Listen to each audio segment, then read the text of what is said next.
Halo, assalamualaikum warahmatullahi wabarakatuh. Jumpa lagi dengan saya Ria di Soulmate 8910. Kali ini saya akan membacakan prediksi niat ya kepada kamu, ya, zodiak Cancer. Video ini tuh berlaku kapan saja. Ketika kamu ngeklik video ini, berarti kamu sedang mencari tahu tentang niat seseorang yang berdealing dengan kamu saat ini, ya.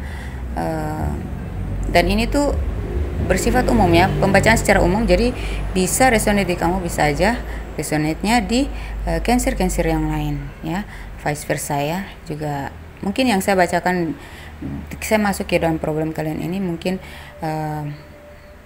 tentang kalian atau bisa saja tentang dia, gitu, ya. Jadi disesuaikan saja dengan kondisi kalian saat ini, ya. Kalau kalian pengen personal reading, silahkan calling saya atau chatting saya, ya, melalui nomor WhatsApp yang saya masukkan di description box, ya, yang saya tampilkan di description box, ya. Kita akan melakukan personal reading di sana. Oke. Di sini seperti biasa ada 10 kartu, ya, dengan satu kartu bottom of the deck, ya. Yang pertama ada Seven of Cups, ya, kemudian Eight of Wands, the Tower, ya, Knight of Wands, ya, Eight of Sword, Seven of Pentacles, Three of Swords, dan Death, ya, Ace of Wands, King of Pentacles, dan The High Priestess, ya. Oke, kita masuk ke pembacaan.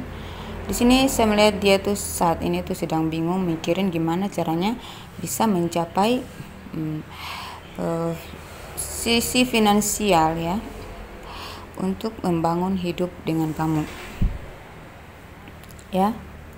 Namun masih tertahan karena di sini ada Seven of Pentacles, ya. Mungkin masa pandemi juga, jadi PPKM juga, ya. Jadi ini berpengaruh, ya. Jadi dia tuh sedang mungkin dia kecewa dengan situasi saat ini, ya. Jadi masih tertahan. Banyak rencana, ya. Di sini Eight of Wands dengan Three of Swords, ya.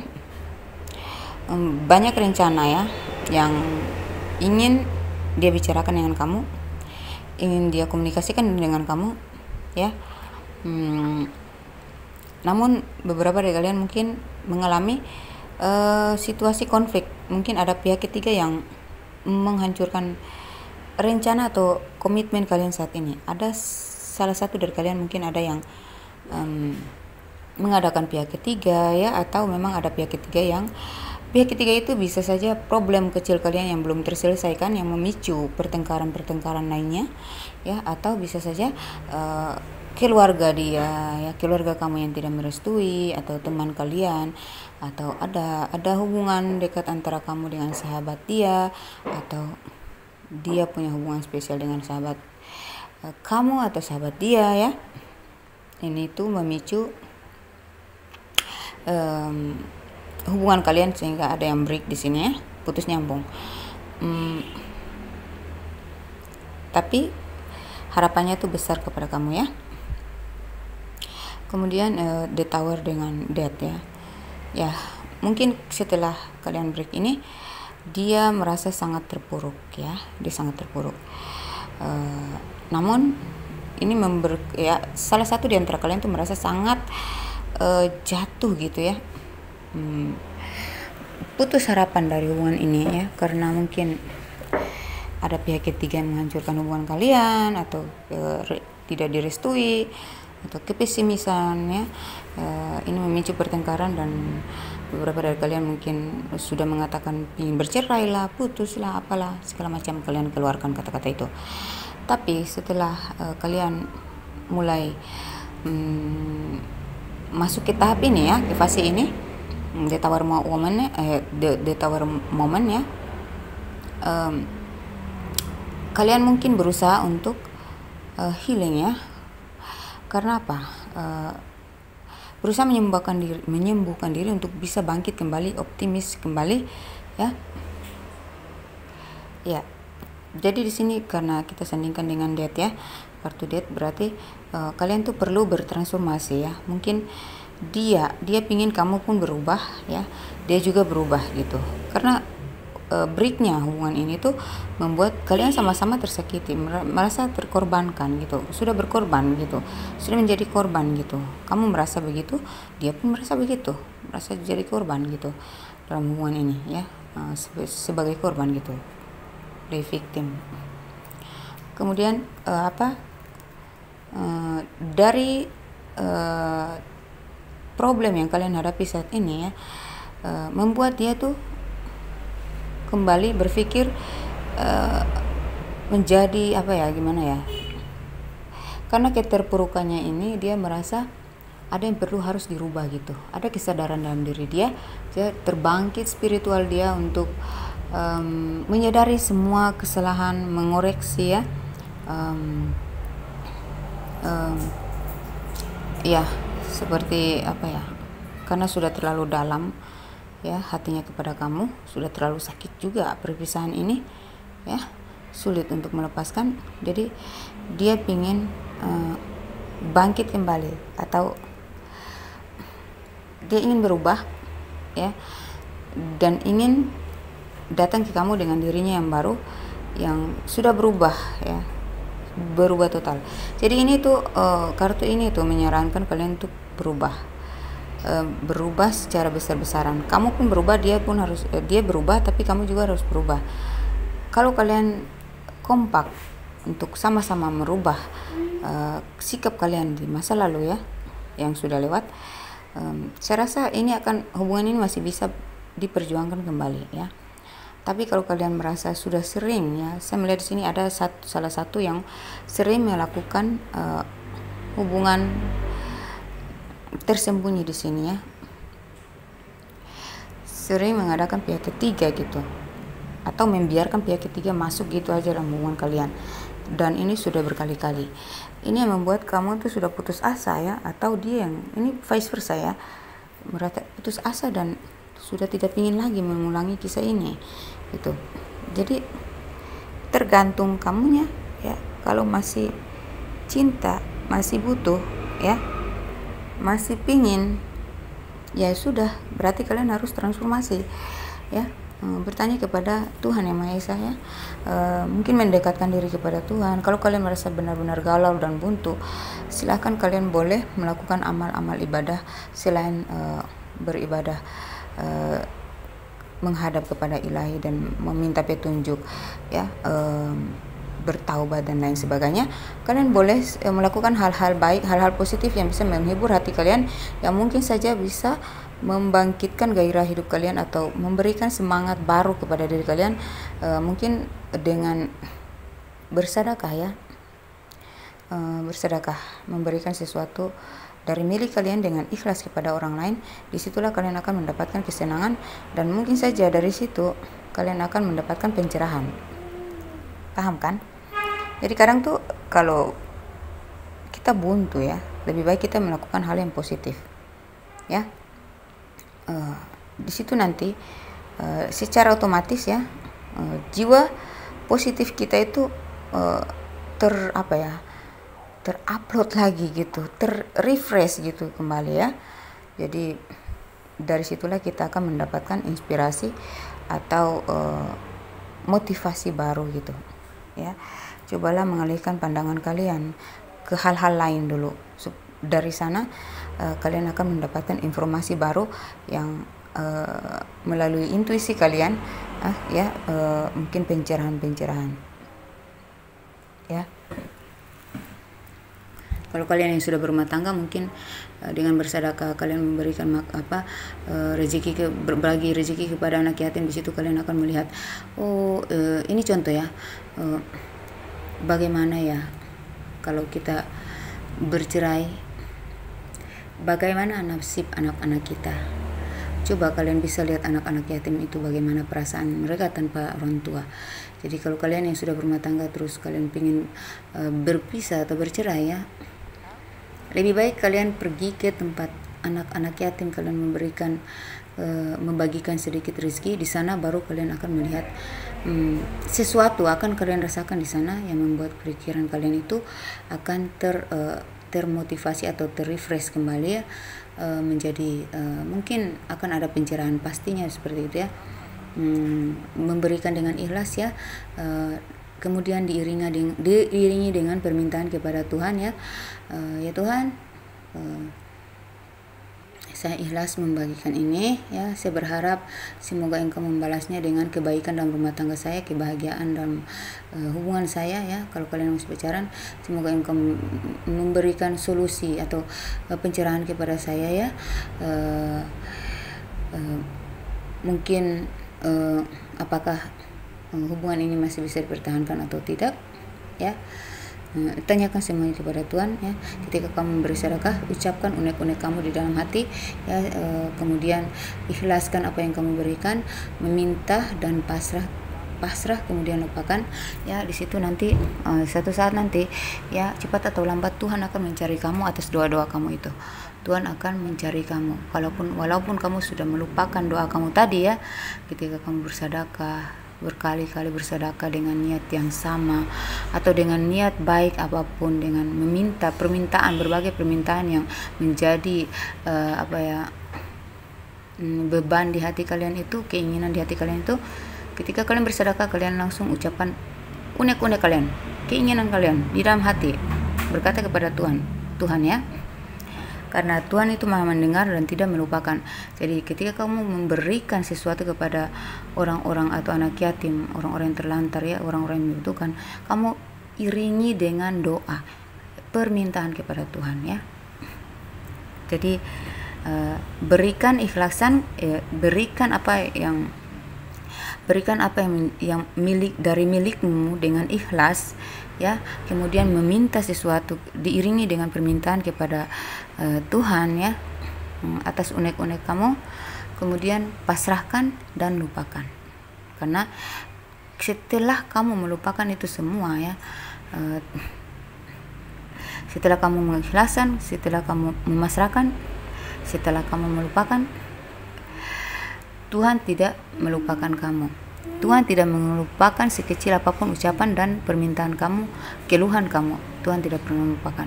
Jadi suatu saat nanti Tuhan akan mencari kamu atas doa-doa kamu yang sudah kamu sebutkan tadi. Ketika kamu ikhlas memberikan apapun yang menjadi hak orang lain dari sebagian rezeki yang kamu cari. Oke? Kemudian saya melihat di sini ada masalah berat di antara kalian ya.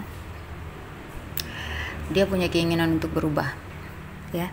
Ada terbangkit jiwa spiritualnya karena dia mulai sadar ternyata perpisahan ini tuh sangat berat dialami ya, karena ya dia menyesal ya, karena sudah sering mempermainkan kamu, tidak menghargai kamu ya, sering mengadakan pihak ketiga ya, atau membiarkan orang lain atau pihak keluarganya masuk mencampuri hubungan kalian. Itu yang akhirnya dia sadar ya, ketika ternyata berpisah dengan kamu tuh gak enak banget ya, sulit banget, susah banget, terpuruk banget, sakit banget dan down banget ya. Itu yang membuat dia tuh tersadar kembali ternyata betapa berartinya dirimu, dan dia ingin berubah menjadi dirinya yang baru ya, dengan jiwa dewasanya dia. Namun di sini saya melihat kalau Knight of Wands dengan Ace of Wands ya, mungkin dia stagnan saat ini karena dia dalam masa berproses untuk memperbaiki diri ya. Jadi dia masih stagnan, lambat ke kamu karena dia masih ingin ketika dia datang ke kamu itu dia sudah benar-benar mempersiapkan diri dia yang baru, membuat diri dia yang lebih baik ya. Jadi kalau dia datang ke kamu nanti ya, dia sudah menjadi pribadi yang sudah siap memberikan yang terbaik untuk kamu, menjadi pribadi yang memang sesuai dengan yang kamu butuhkan, yang kamu inginkan ya. Pokoknya intinya yang jika dia berikan kepada kamu itu dia happy ya, dan melihat kamu happy itu dia happy juga. Dia sedang mencari kesiapan untuk bisa mewujudkan keinginan dia untuk menjadi pribadi seperti itu yang tadi saya sebutkan. Di sini beberapa dari kalian Eight of Sword disandingkan dengan King of Pentacles ya. dia tuh cinta buta kepada kamu. Dia merasa kamu itu ada sosok yang sempurna di mata dia, kamu tuh bisa diandalkan ya, kamu itu pribadi yang walaupun cuek tetapi kamu tuh handal gitu, maksudnya bisa diandalkan untuk memanage sebuah bisnis ya, dalam berkarir tuh kamu mantul guys ya. Di situ yang membuat dia tuh masih punya harapan yang kuat kepada kamu, walaupun dia dihujani oleh pendapat-pendapat miring atau bisikan-bisikan yang tidak merestui hubungan kalian ini. Tapi dia tetap bertahan walaupun dia dikekang dalam keluarga dia untuk tidak dengan kamu, atau dia terkekang oleh mungkin kalian ini adalah cinta segitiga, atau kalian ini adalah cinta terlarang ya. Tetapi pikirannya kamu itu spesial ya. Jadi walaupun dia sedang terpuruk saat ini, atau dia terikat dengan larangan atau pendapat-pendapat keluarga dia atau lingkungan dia ya, dia masih malu untuk bergerak ke kamu, tetapi sesungguhnya kamu tidak bisa dikalahkan ya.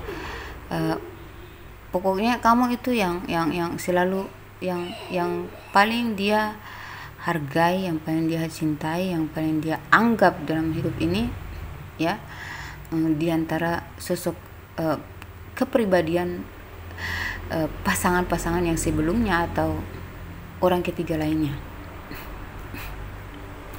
ya. Karena saya melihat karakter kamu ini kuat di sini, kamu cerdas, kamu pandai, kamu punya manajemen yang bagus ya dalam pola hidup kamu ya. Jadi untuk saat ini tuh dia sedang healing ya, dia sedang belajar, dia menarik diri dari lingkungan, dari keluarga dia ya. Dia ingin menetralkan pikirannya dulu ya, sebelum nanti dia datang ke kamu ya. Dia punya harapan besar kepada kamu ya, dan dia ingin benar-benar merubah diri dia dari, mungkin dia pernah mengadakan orang ketiga, sering mengecewakan kamu. Dia ingin merubah semua itu ya, karena perpisahan ini tuh membuat dia tersadar gitu ya, bahwa ternyata kamu itu penting. Kalau orang Papua bilang epen kah, emang penting kah? Memang penting kamu itu. Oke deh Cancer ya. Jadi dia berusaha keras ya, dia juga menjadi korban dalam hubungan dia sebelumnya. Mungkin ada yang berdilin dengan orang yang sudah menikah, tapi dalam rumah tangganya dia itu sedang dalam masa perceraian. Di sini dia mungkin merasa diri sebagai korban ya. Dia mungkin sering mengadakan orang ketiga, termasuk kamu. Ini vice versa ya. Ada banyak problem di sini. Dia ingin mewujudkan impian bersama kamu, dia ingin memantapkan visi finansial dia, meraih kesuksesan supaya bisa meraih kamu juga ya. Namun masih tertahan di sini karena mungkin karena kondisi keuangan yang belum memadai ya, dan kondisi pandemi saat ini, dan dia tuh seperti sedang belajar mendekatkan diri kepada Ilahi ya, untuk meminta solusi terbaik. Karena salah satu dari kalian ini ada yang ingin melepas diri dari ya mungkin bercerai ya. Jadi dia tuh, kalau dia yang bercerai, dia sedang meminta kepada Tuhan untuk menolong dia untuk berani mengambil langkah ini, bercerai ya. Tidak takut dengan perpisahan ini, karena memang hubungan ini sudah tidak bisa dijalani lagi ya, dipertahankan lagi. Jadi dia tuh sedang berproses untuk menuju ke kamu ya Cancer ya. Jadi dia tuh sedang memperdalam ilmunya, itu semua demi kamu loh ya. Memperdalam imannya, memperkuat imannya, itu semua demi kamu, mendekatkan diri kepada Ilahi juga demi kamu. Dia mulai menyaring semua karakter buruk dia ingin meninggalkan itu semua untuk bertransformasi menjadi pribadi yang lebih baik demi kamu. Oke, sampai di situ dulu ya. Semoga ini menginspirasi, semoga ini sedikit membantu dan menggambarkan kisah kalian ya, baik yang sudah lewat, yang sedang kalian hadapi atau yang akan datang ya. Sesuaikan saja dengan kondisi kalian saat ini ya. Dan semoga ini sedikit membantu, bermanfaat. Semoga ini bermanfaat ya. Wassalamualaikum warahmatullahi wabarakatuh.